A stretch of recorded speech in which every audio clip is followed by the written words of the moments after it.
Hi everyone. Every time on this show we discuss the beauty of the Indian Himalayas, but there's one very big, very important aspect that we haven't yet touched, and that is waste in the mountains. Now, with more trekkers, tourists and pilgrims going to the Himalayas, there's more waste than ever in the mountains, and we need to tackle that. So, India Hikes started the Green Trails project to combat exactly this problem. Today I have Dr. Lakshmi with me. She heads the Green Trails project at India Hikes. She'll be able to throw some more light on this for us. Hi Lakshmi, welcome to the show. Thank you, Swati. Lakshmi, can you tell us what the Green Trails project is about exactly?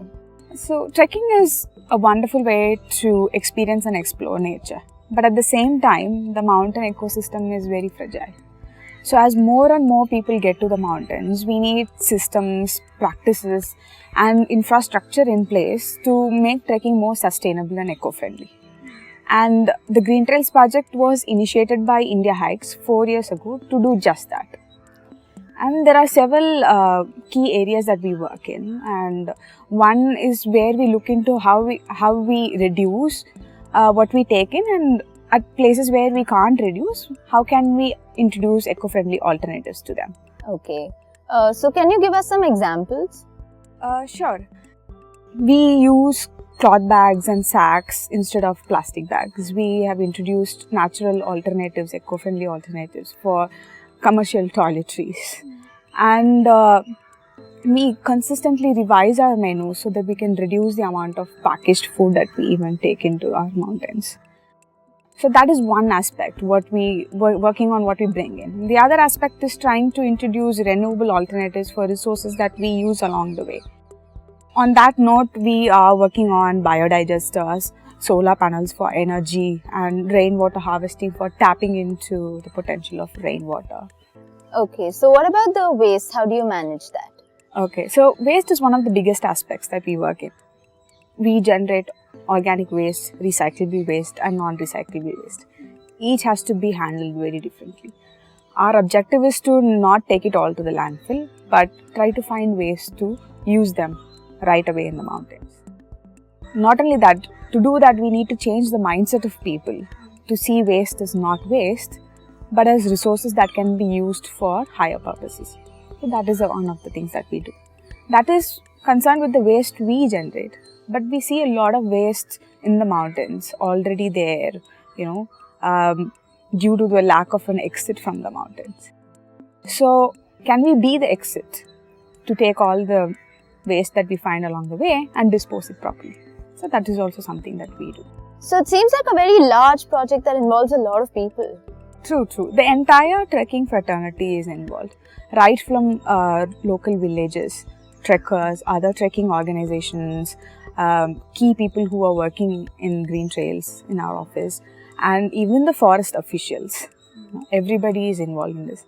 We need to work together as a community to address this problem if at all we want to make a huge impact on the longer run. Wow, you have a mountainous task at hand. Can you tell us some of the achievements of the Green Trails project? Green Trails is a 24 hours, 365 days project. Okay, so it's always a work in progress. And whenever our projects come to a successful end, it's always a very gratifying feeling. And on that note, we do a lot of experiments. And one of our recent experiments that was a success was the coco peat toilets, which we have introduced in most of our fixed campsites. So by using coco peat, we can accelerate the decomposition process of the human waste. Not only that, it leaves very minimal sight or smell while you're using it. So it's a very comfortable way for toilets. One other aspect is Jaubari, which is a very small village along the Sandakpur Trail in West Bengal. We sort of created a model village for waste management practices.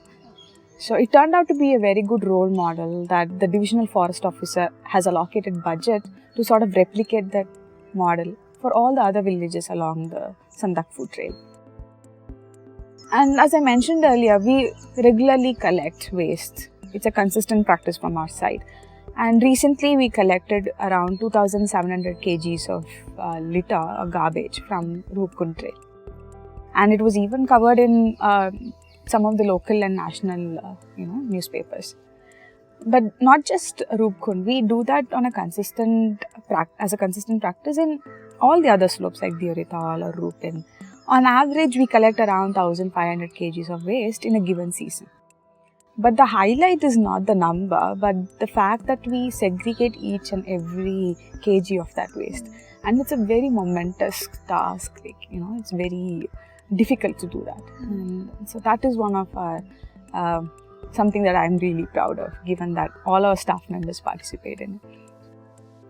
And our trekkers play a big role in this. They not only help us collect the waste, they also bounce a lot of ideas and thoughts with us, which helps us take green trails, further ahead. So as I mentioned, even at this moment, work is going on in all the other slopes that we are currently operating in. So I wouldn't call this an achievement, it's always a work in progress. Alright, thank you so much Lakshmi for sharing this with us. I'm sure a lot of trekkers thought that Green Trails was just about litter, but it's about so much more. Thank you for throwing light on that. If you would like to participate in the Green Trails project, you can actually go spend around 30 to 45 days in the Himalayas, and you can help us take the Green Trails project forward. All you have to do is write an email to me at trekwithswati@indiahikes.in. Write about how you can, make a change and take things forward, and we'll get back to you. Thank you so much.